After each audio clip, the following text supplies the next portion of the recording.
Orange pregame rolls along, getting you ready for Syracuse and Albany today. Brad Higgins and Brett Kennedy joining you. And Brett, how are you guys doing after the Notre Dame game? That was not what you wanted to put out there. We all know that. How has that affected the team here in the few days since?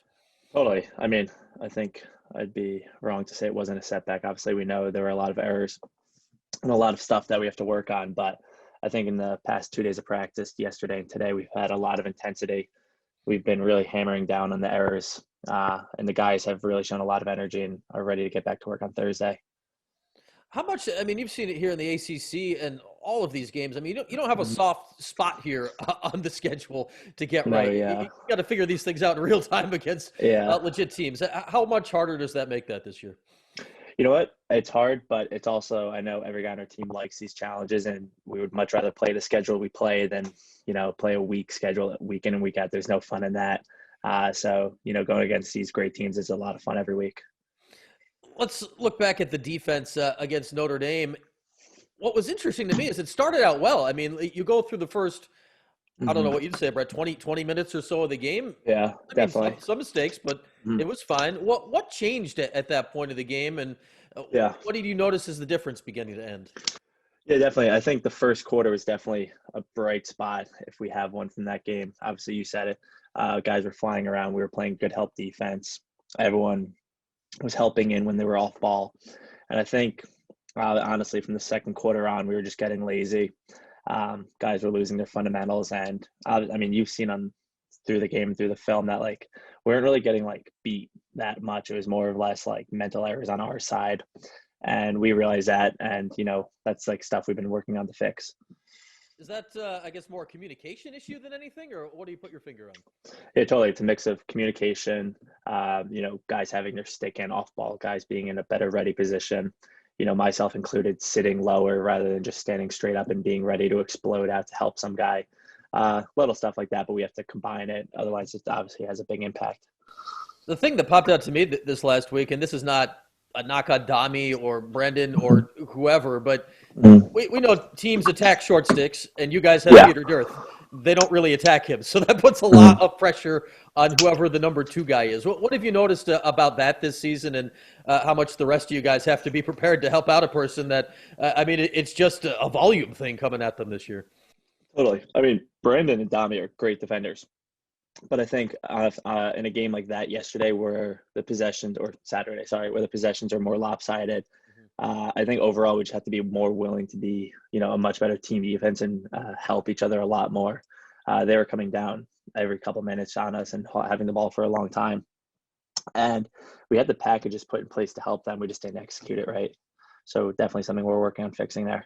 And you mentioned the possession thing, and obviously that stands out. It puts a Mhm. ton of pressure on both ends of the field, of the offense having to be efficient and the defense having to play a ton. You're out there on the wings a lot.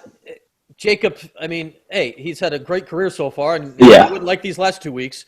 But what yeah. have you noticed? I mean, these pre-face-off whistles and the new rules this year, how tough is it to get used to all the changes here this year? Yeah, so I can't speak to the exact face-off rules because I mean, from a wing player, I'm still confused learning it. But those guys obviously know they've had a tough week stretch. I'd be lying if I said they didn't realize it.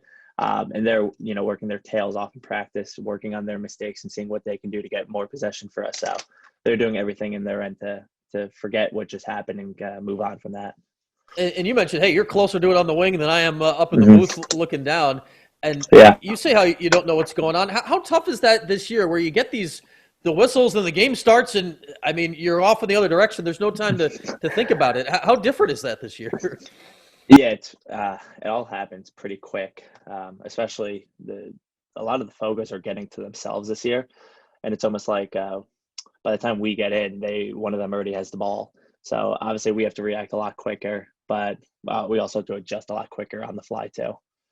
It's something. Hey, the rule changes, and you got to figure it out. And sometimes Yeah, it's trickier than normal. Brett Kennedy's yeah, our guest here, and hey, Brett, you put on the number 11 this year, and we know that's yeah. become an important thing around these parts. What was Hmm. it like to get that honor? It was like the coolest thing. It was like obviously like growing up as a kid, like Syracuse was like my school, so it's sort of like a dream come true, and it's like something like you always dream of, but like you never really think it would ever happen. And the guys before me, whether it be I think my freshman year was Scott Furman, then Austin Fusco and Nick Millen, on the field, you obviously know what their talent was, but off the field, it speaks to who they are as people. And those were like some of the coolest kids I've ever come across in my time here. And they've sort of prepared me through my progression here at SU. And like, obviously all credit to them. They've prepped me for this. I say I go back in time. Brian McGill was not really the first to wear Mhm. the 11 and be the top defender, but in my memory anyway, he was kind of the first guy to make it a thing. Like it kind of maybe Yeah. took off and was definitely a thing after Mhm. he left because he put so much importance on it. It's crazy to think because 22 has been going on for so long now. Yeah. You've got to be young enough here to kind of have grown up with this. How is this from a defensive side of things for when you can remember back to being young Brett Kennedy running around? Oh, definitely. When I was young, it was like, I think I was in middle school when like Joel White was here. Mhm. So obviously like he was, I mean, still one of the flashiest players, one of the best defensemen in the PLL now. And it's pretty cool to see like growing up as like a little kid and seeing like these guys out here that are still playing today, like your idols. So it's just like something really cool. Yeah, Joel rocked the 11, Steve Panarelli Mhm. before that, McGill, Brandon Yeah. Mullins. You mentioned all the other guys since. It's been quite a lineage. And Brett, we can hear it throughout this interview. We've seen it and felt it every time we've talked and watched you play now Yeah. for 4 years. Your positive attitude overflows regardless of what's going on. How do you do that regardless of everything out there? I don't know. Honestly, it's just like every day coming with the mindset of like, take this week, for example. It's like, obviously things didn't go our way. It's in the past. We got to learn from it. And if we dwell on it, it's only going to get worse. You have to come every day with the mindset that like, we're going to work on what we were bad at and we're going to get better. And, things are going to go up from here. Well, you do it with a smile, which has to make it easier as you try to bounce back. It Yeah. is Albany this week. Hey, Mhm. you know that it's not an ACC game, but at the same time, you Mhm. know it. This is not a soft landing spot No, not at for all. you guys. What is this Albany matchup like? It always feels like it hits with a little bit of an edge. Yeah, totally. I think this is my 5th year here now. Definitely some mix of games between us and Albany where we've been on top early, and there's been a game where they sort of came out and smacked us right from the beginning.